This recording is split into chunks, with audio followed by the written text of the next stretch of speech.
ছোট গল্প বুধর মায়ের মৃত্যু, লেখক বিভূতিভূষণ বন্দ্যোপাধ্যায়। বুধমণ্ডলের মায়ের হাতে টাকা আছে সবাই বলে। বুধমণ্ডলের অবস্থা ভালো, ধানের গোলা 2-3টে। এত বড় যে দেশব্যাপী দুর্ভিক্ষ গেল গত বছর, কত লোক না খেয়ে মারা গেল, বুধমণ্ডলের গায়ে এতটুকু আঁচড় লাগেনি। বরং ধানের গোলা থেকে অনেককে ধান কর্জ দিয়ে বাঁচিয়ে রেখেছিল। সবাই বলে বুধর টাকা বা ধান সবই ওর মায়ের। বুধর নিজের কিছুই নেই।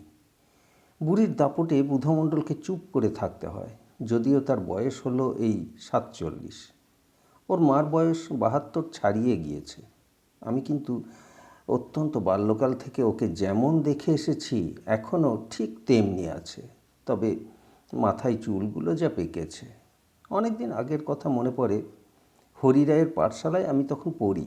বিকেলবেলায় তেঁতুল গাছের ছায়া দীর্ঘতর হয়ে হরিরায়ের ক্ষুদ্র চালাঘরের সামনেকার সারা উঠোন ছেয়ে ফেলেছে। ছুটি হয় নামতা পড়ানো শুরু হবে এখন।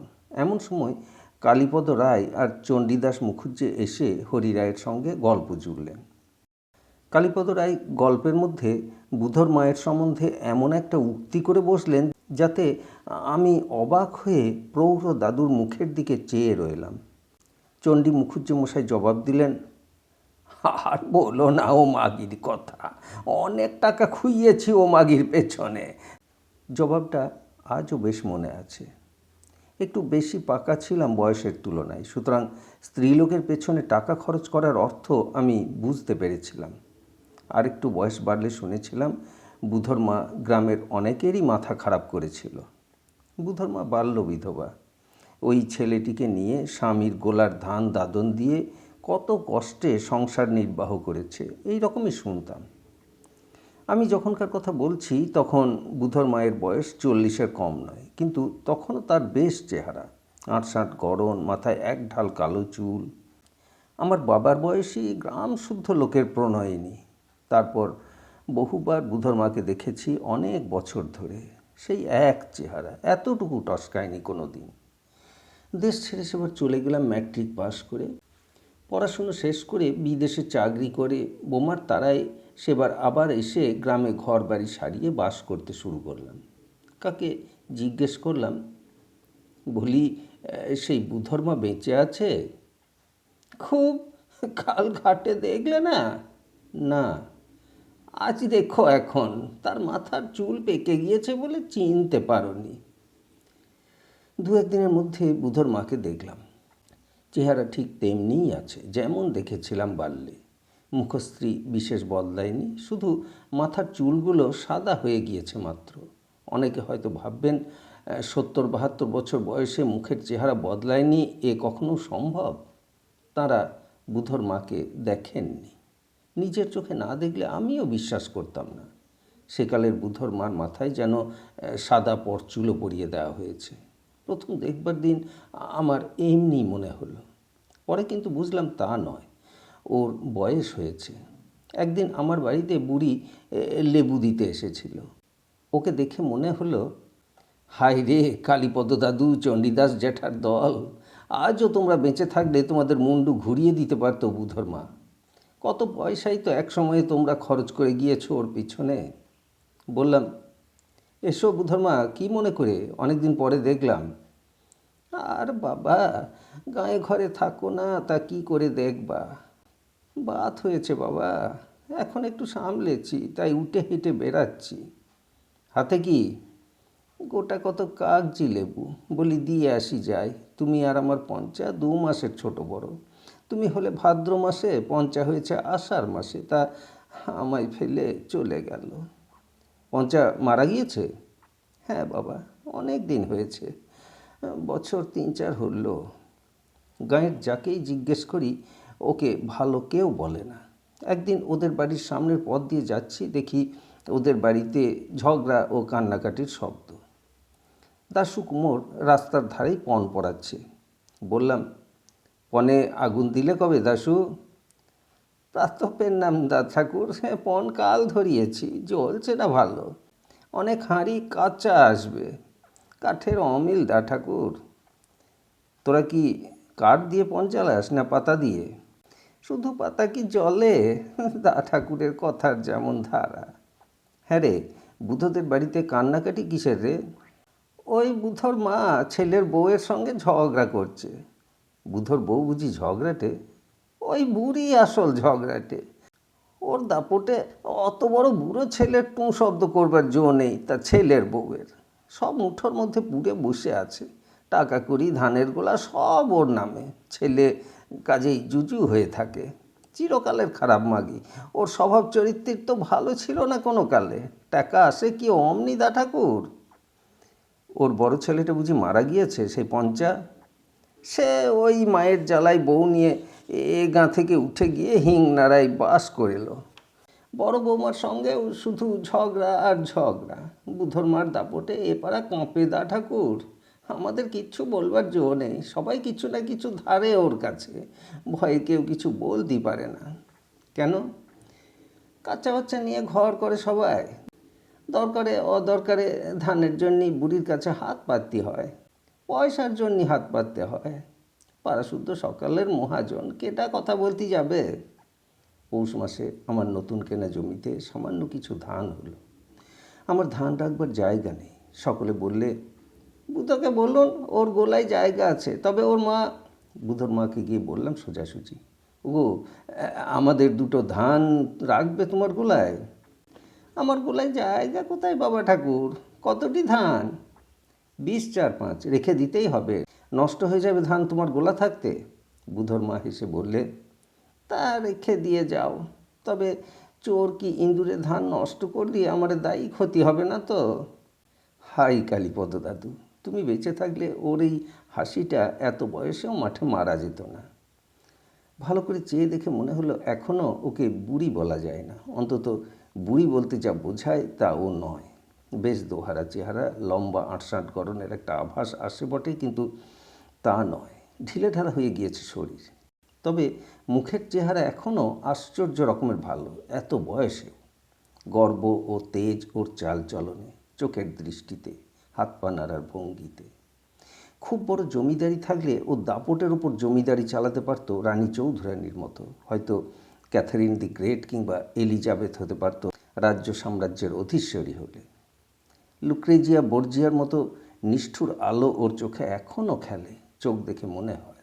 কিন্তু আমার ওপর ও কেন এত প্রসন্ন হয়ে উঠল কে জানে।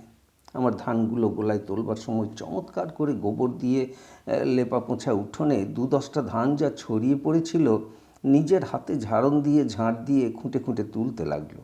বললে, এসব গোলায় তুলে রাখো বাবা ঠাকুর, লক্ষ্মীর দানা নষ্ট করতে আছে, তুলে রাখো যত্ন করে। দাঁড়াও, আরও দুটো এই দিকে ছড়িয়ে আছে। পোড়ার মুখগুলো কী করেছে ধান তোলে, সব ঠেলা মারা কাজ। মন দিয়ে কি কেউ কাজ করে এ বাজারে? অনেকদিন পরে আবার ওকে দেখে ছেলেবেলাকার কথা মনে পড়ে, ভালোই লাগে। আমি বললাম, তীর্থধর্ম করেছ? বুড়ি জিভ কেটে বললে, সে ভাগ্যি কি আমার হবে বাবা ঠাকুর? কেন, গেলেই হয়, পয়সা কড়ির যা হোক অভাব তো নেই। কে বললে বাবা ঠাকুর? পাড়ার মুখ পোড়া মুখপুরীরা আমার নামে লাগায়, পয়সা কনে পাবো? দেখো, সে তোমার ইচ্ছে। আচ্ছা, এ গাঁ ছেড়ে কখনো কোথাও গিয়েছ? গঙ্গা স্নান করতে গিয়েছিলাম কালীগঞ্জে। আরংঘাটার যুগল কিশোর দেখনি? না বাবা, একবার ও পাড়ার বিনু ঘোষের শাশুড়ি ঘোষপাড়ার সতীমায়ের দোলে নিয়ে যেতে চেয়েছিল।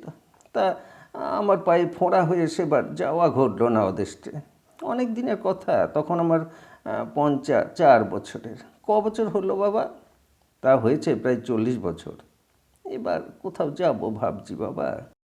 চিরজন্মটা কেটে গেল এই বাঁশবাগানের ডোবা আর গাঙের ঘাটে, আর মুচিপাড়ার মাঠ আর গোয়াল গোবর নিয়ে।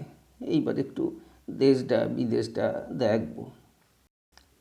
এর পরের ইতিহাসটা আমার সংগ্রহ করা বুধমণ্ডলের শালীর বড় ছেলে ও তার খুড় শাশুড়ির কাছ থেকে, আর ও পাড়ার খুড়িমার কাছ থেকে। আমি নিজে জ্যৈষ্ঠ মাসে পুরী থেকে এসেছি। চটক পাহাড়ের ওপাশের নির্জন সমুদ্রবেলায় ঝাউবনের সঙ্গীত ও উদয়গিরি খণ্ডগিরির শ্যাম শোভা, প্রাচীন যুগের তপস্বীদের আশ্রমগুলির ছবি আমার মনে যে স্বপ্ন এঁকে দিয়েছে, তখনও তাতে বিভোর হয়ে আছি। এমন সময় ও বাড়ির খুড়িমা এসে বললেন, ও মা, পুরী থেকে চলে এলে যে তুমি, আমি যে যাচ্ছি রথ দেখতে। তা কি করে জানবো খুড়িমা? চিঠি দিলেন না কেন পুরীর ঠিকানায়? তখন কি ঠিক ছিল বাবা? কাল বসে ঠিক করলাম আমি যাব, আর বউ। আমার সঙ্গে যদি যেতেন। আপনারা কখনো পুরী যাননি, বিদেশেও বেরোননি, একা যাওয়া এত দূর, বিপদে না পড়েন। তুমি বাবা তোমার জানাশোনা লোককে চিঠি লিখে দাও, পাণ্ডাদেরও চিঠি লেখো। সব বন্দোবস্ত করে চিঠিপত্র দিয়ে গ্রাম সম্পর্কের খুড়িমাকে পুরীতে রওনা করে দিলাম। দিন 15 কেটে গেল। একদিন কুমোরপাড়ার পথ দিয়ে বিকেলে আসছি, হঠাৎ সামনে পড়ে গেল বুধমণ্ডল।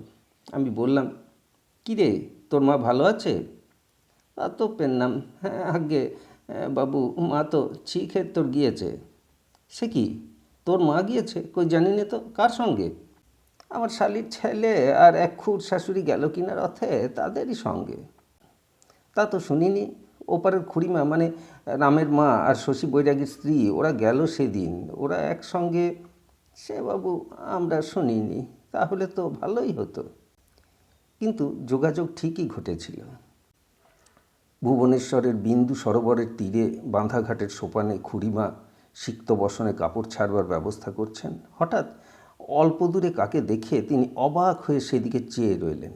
পাশেই ছিল বোষ্টম বউ। তাকে বললেন, হ্যাঁ গা বোষ্টম বউ, ওকে দেখো তো, আমাদের গাঁয়ের বুধর মা না? শশী বৈরাগীর বউ চোখে কম দেখে। সে বললে, না মা ঠাকুরুন, বুধর মা এখানে কন থেকে আসবে, আপনিও যেমন। এগিয়ে দেখো না বউ, আন্দাজে মারলে হয় না, ও ঠিক বুধর মা, যাও গিয়ে দেখে এসো।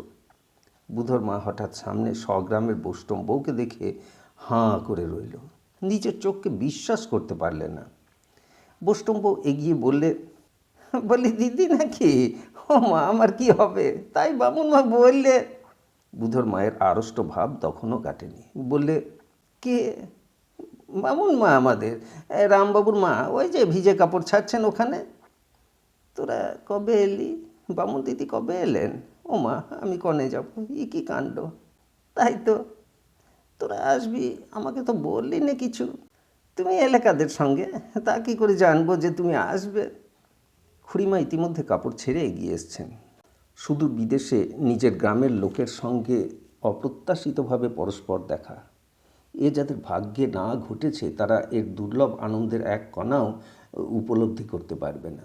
বিশেষ করে এরা কখনো বিদেশে বেরোয়নি, এই সবে বিদেশে পা দিয়েই এ ধরনের ঘটনা। খুড়িমা একগাল হেসে বললেন, ও মা, আমি কোথায় যাব? তুমি কবে এলে গা?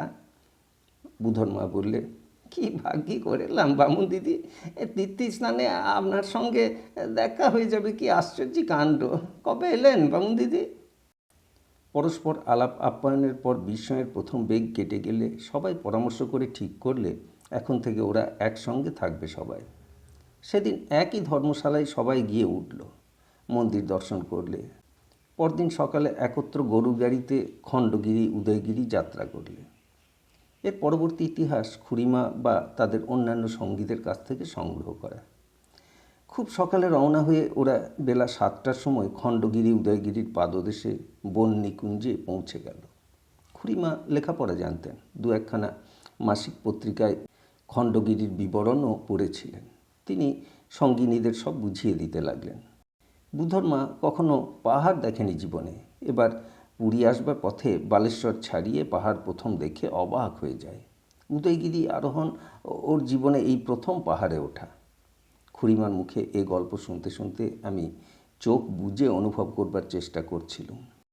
মাত্র একদিন আগে যে উদয়গিরির নির্জন বনভূমিতে আমি আমার এক সাহিত্যিক বন্ধুর সঙ্গে অমনি এক সুন্দর মেঘমেদুর প্রভাতে বসে বসে বনবিহঙ্গ কাকলির মধ্যে বহু শতাব্দী পারের সঙ্গীত শুনেছিলুম, সেখানে গিয়ে বুধর মায়ের মনের সে ভার্জিন আনন্দ।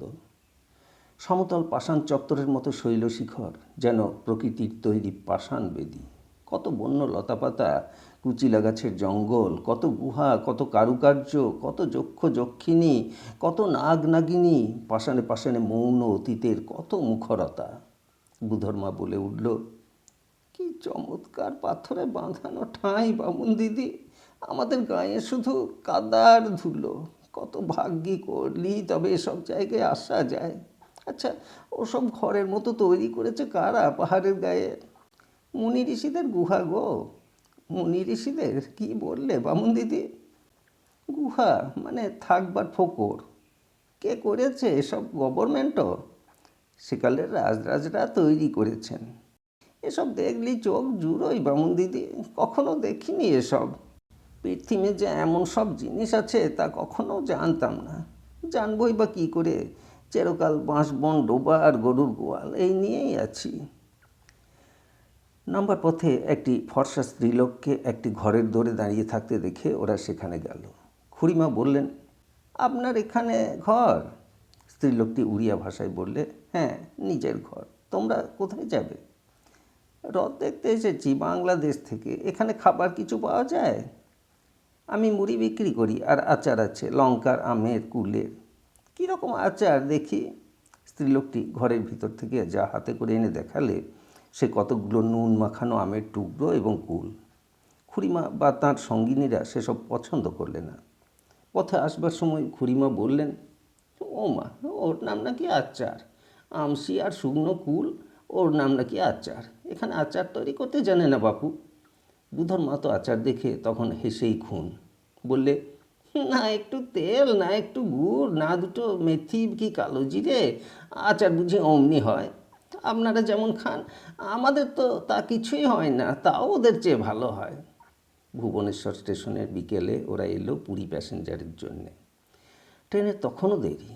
দক্ষিণ দিক থেকে সমুদ্রের অবাধ হাওয়া বইছে প্ল্যাটফর্মে। শেষ রাত্রে উঠে ভুবনেশ্বর যেতে হয়েছিল। বুধর্মা ঘুমিয়ে পড়ল সেখানে কাঁথা পেতে। 2 ঘন্টা পরে ওদের প্রথম সমুদ্র দর্শন হলো পুরীতে। আষাঢ় মাসের দিন, তখনও সন্ধ্যা হয়নি। পান্ডা বললে, দেখুন মা। বুধর মা অবাক হয়ে দাঁড়িয়ে রইল সমুদ্রের ধারে। নীল সমুদ্র ধু ধু করছে যতদূর চোখ যায়। ফেনার ফুল মাথায় বড় বড় ঢেউ এসে আছাড় খেয়ে পড়ছে বালুবেলায়। দক্ষিণে বামে সামনে অকুল জলরাশি। খুড়িমা, বৈষ্ণব, বুধর মা সকলেই নির্বাক নিস্পন্দ। খুড়িমার যেন কান্না আসছে। কতক্ষণ পরে ওদের চমক ভাঙল। বুধর মা আঙুল দিয়ে দেখিয়ে বললে, কি কাণ্ড বামুন দিদি, এমন কখনো ঠাউর করিনি গায়ে থাকতি। খুড়িমা বললেন, তাই বটে। বুধর মা বললে, উহুরে জল। খুড়িমা বললেন, তাই? কেউই চোখ ফেরাতে পারছিল না সমুদ্রের দিক থেকে। ভেবে ভেবে বললে বুধর মা, আচ্ছা বামুন দিদি, ওপারে কি গাঁ? খুড়িমা বললেন, ওপারে ওপারে লঙ্কা দ্বীপ। রাম রাবণের সেই লঙ্কা বামুন দিদি? হ্যাঁ। কি কাণ্ড! একদিন মরছিলাম ডোবায় আর বাঁশবনে পচে, কত কি দেখলাম। চলো সব এক্ষুনি গিয়ে মন্দিরে ঠাকুর দর্শন করে আসি। জগন্নাথ বিগ্রহ ও বিরাট মন্দির দেখে সবাই অত্যন্ত খুশি। রাত 9:30টার পরে জগন্নাথ বিগ্রহের সিঙার বেশ হবে শুনে ওরা সকলে মন্দিরের অন্য অনেক মেয়েদের সঙ্গে বসে রইল। একটি বৃদ্ধার সঙ্গে খুড়িমার খুব আলাপ হয়ে গেল। তাঁর বাড়ি হুগলি জেলার সিঙ্গুরের কাছে কামদেবপুর। বাড়িতে তাঁর 2 ছেলে চাষবাস দেখে। তাদের ছেলেপুলে অনেকগুলি, মস্ত সংসার। বৃদ্ধার ভালো লাগে না সংসারের গোলমাল। বছরের মধ্যে 4-5 মাস পুরীতে প্রতি বৎসর কাটিয়ে যান। ভগবানের কথা, গীতার কথা ইত্যাদি বলতে ও শুনতে খুব ভালোবাসেন। মন্দিরে কোন এক সাধু এসেছেন, রোজ সন্ধ্যায় গীতার ব্যাখ্যা করেন। সেসব শুনলে মানুষের মন আর ছোট জিনিস নিয়ে মত্ত থাকতে পারে না। কাল খুড়িমার সময় হবে কি, তাহলে সিং দরজার কাছে তিনি দাঁড়িয়ে থাকবেন, নিয়ে যাবেন সেই সাধুর কাছে ওকে বা ওর সঙ্গিনীদের। পান্ডা ওদের বাসায় নিয়ে এলো। দোতলা ঘরের একটা কুঠুরিতে ওদের থাকবার জায়গা। ছোট জানলা দিয়ে সমুদ্রের হাওয়া আসছে। দেওয়ালের গায়ে বাঁশের আড়ায় অনেকগুলো বেতের পেটরা তোলা। পান্ডাগিন্নি বললে ওগুলোতে ওদের কাপড় চোপড় থাকে। পান্ডার বাড়িতে শালগ্রাম শিলার নিত্য পূজা হয়। বাড়ির মেয়েরা যেমন সুন্দরী তেমনি ভক্তিমতী। দোতলার ছোট্ট ঠাকুর ঘরে অনেক পুরোনো আমলের কাঁথা পাতা, কড়ি ঝিনুকের দোলায় গৃহদেবতা বসানো। দেওয়ালে পদ্ম আঁকা, সর্বদা ধূপধুনোর গন্ধ সে ঘরে। মেয়েরা স্নান করে ঠাকুরের স্তব পাঠ করে। ধপধপ করে ওদের গায়ের রং, মাথায় 1 ঢাল করে কালো চুল। বড় মেয়েটির নাম রুক্মিণী। সে বলে, মোর বাবা ভিতর আছো পান্ডা। খুড়িমা বলেন, সে কি? রুক্মিণীর মা বুঝিয়ে বলে, পাণ্ডাদের মধ্যে বড়, সিঙার বেশ করবার একমাত্র অধিকার ওদের, সেই জন্যে উপাধি সিঙারি। বৃন্দাবন সিঙারির পুত্র গোবিন্দ সিঙারি। অনেক বেশি মান ওদের। 2জন গোমস্তা, 3-4জন ছড়িদার মাইনে করা, কটক থেকে পর্যন্ত যাত্রী বাগিয়ে আনে। রাত্রে ওদের জন্য মন্দির থেকে এলো ঘিয়ে ভাজা মালপোয়া, ভুরভুর করছে গব্যঘৃতের সুগন্ধ তাতে, আরও 2-3 রকম মিষ্টি। পাণ্ডাগৃহিণী বললেন, কাল কণিকা প্রসাদ আনিয়ে দেব শ্রীমন্দির থেকে, মধ্যাহ্ন ধূপ সরে গেলে লোক পাঠাবো। সকালে উঠে ছড়িদার ওদের নিয়ে সমুদ্র স্নান করাতে গিয়ে একজন নুলিয়ার জিম্মা করে দিলে। বুধর মা বলে উঠল, ও বামুন দিদি, ই কি কাণ্ড! এ যে আমারে নিয়ে নাচতে লাগলো ঢেউয়ে। বোষ্টম বউকে উত্তাল এক ঢেউয়ে তুলে নিয়ে গিয়ে সপাটে আছাড় মারলে বালির চড়ায়। স্নানান্তে মন্দিরে গিয়ে সবাই ঠাকুর দর্শন করলে। কাল রাত্রে সেই বৃদ্ধাটির সঙ্গে বিমলা দেবীর মন্দিরে দেখা। তিনি নিজে নিয়ে গেলেন ওদের নৃসিংহদেবের মন্দিরে প্রাঙ্গণ পার হয়ে। সেদিন মধ্যাহ্ন ধূপ সরতে একটু দেরি হয়ে গেল। কণিকা প্রসাদ নিয়ে পৌঁছল বাসায় বেলা 4টের সময়। খুড়িমার একটু কষ্ট হলো। অন্যান্য সঙ্গিনীদের খাওয়া অভ্যাস বেলা 3টের সময়, তারা বিশেষ অসুবিধে অনুভব করলে না। সন্ধ্যাবেলায় বিমলা দেবীর মন্দিরের চাতালে সেই সাধুটির গীতা ব্যাখ্যা হচ্ছে। ওরা সবাই গিয়ে বসলো সেখানে হাত জোড় করে। আরও অনেক বৃদ্ধা সেখানেই উপস্থিত। প্রায় সকলের হাতেই জপের মালা। সকলে এক মনে গীতার ব্যাখ্যা শুনছে। বুধর মা কিছুই বুঝলে না। 2-4 বার বোঝবার চেষ্টা যে না করলে এমন নয়, কিন্তু কী যে বলছেন উনি, যদি একটা কথার অর্থ সে বুঝে থাকে। তবুও তার চোখ দিয়ে জল এলো। কোনো কারণে নয়, এমনি। কেমন সুন্দর কথা বলছেন উনি, মুনি ঋষিদের মতো চেহারা, কত বড় উঁচু মন্দির, বাবা! উই কেমন একটা লাল শাড়ি পরা মেয়ে দাঁড়িয়ে আছে। আচ্ছা, কত টাকা খরচ হয়েছে না জানি এই মন্দির তৈরি করতে। পাশের একজন বৃদ্ধাকে সে ভয়ে ভয়ে জিজ্ঞাসা করলে, মন্দিরটা কারা তৈরি করেলো মা? বৃদ্ধা এক মনে শুনছিলেন। বিরক্ত হয়ে বললেন, এক মনে শোনো না বাপু। বুধর মা অপ্রতিভ হয়ে বললে, না, তাই শুদ্ধ হচ্ছিলাম। ওদিক থেকে কে ধমক দিয়ে উঠল, আরেকজনকে টিপ্পনি কাটলে, শুনতে আসে না তো, কেবল গল্প করতে আসে। বুধর মার বড় রাগ হয়ে গেল। একটু কথা বলবার জো নেই, বাবা! মাগিদের যদি একবার পেতাম আমাদের গায়ে, তবে দেখিয়ে দিতাম। পরক্ষণে সে রাগ সামলে গেল। না না, সে মহাপাপী। জগন্নাথ প্রভু দয়া করে তাকে এনেছেন এখানে, নইলে তার কি সাধ্যি সে এখানে আসে? মন্দিরে এসে রাগ করতে নেই। কেমন সুন্দর জায়গা, কত সব ভালো লোক, কেমন ভালো কথা। এসব কথা কেউ তাদের গায়ে বলে? ওরকম বুড়ো তো কতই আছে। নলে জেলের বাবা কেদার, কাকতারানে পাঁচু, শ্যামা, যুগী, বিহারি কুমোর, আরও 2-একটা নাম মনে আসতে সে তাড়াতাড়ি চেপে গেল। ওসব কিছু নয়, মুখে মার ঝাঁটা পুঁকপোড়াদের। এতকাল সে কোথায় কোন গর্তে পড়েছিল। কি চমৎকার জায়গা, কি পুণ্যের জায়গাতে জগন্নাথ দয়া করে তাকে এনে ফেলেছেন। গীতার ব্যাখ্যা শেষ হয়ে গেলে সবাই যখন চলে আসছিল, তখন সে আবার কাকে জিজ্ঞেস করলে, আচ্ছা, এ মন্দিরটা কে তৈরি করে মা ঠাকুর? বিশ্বকর্মা বটে। বুধর মা আবার অবাক হয়ে কতক্ষণ মন্দিরের দিকে চেয়ে রইল। খুড়িমা পিছন থেকে বললেন, ও বুধর মা, অমন কথা বলতে আছে শাস্ত্র পাঠের সময়? ছি, আর অমন করো না। রাত্রে বাসায় এসে বুধর মায়ের উৎসাহ কি বললে, ও বামুন দিদি, বড্ড ভালো লাগছে আমার। যে কটা টাকা হাতে আছে তিথিধম্মই খরচ করব। কি ভাগ্যি ছিল আমার যে এখানে এনেছেন জগন্নাথ। রুক্মিণীর মা ওদের কাছে বসে বসে জগন্নাথ দেবের অনেক মহিমা কীর্তন করলেন। কলিকালে জাগ্রত দেবতা জগন্নাথ। যে যা কামনা করে তাই তিনি পূর্ণ করেন। কলিকালে অন্নই ব্রহ্ম, অন্নদান মহাসেবা, তাই তিনি শুধু অন্ন বিতরণ করছেন 2 হাতে। যে যেখানে ক্ষুধার্ত আছে সকলকে শুধু পেট ভরে খাওয়াচ্ছেন তিনি।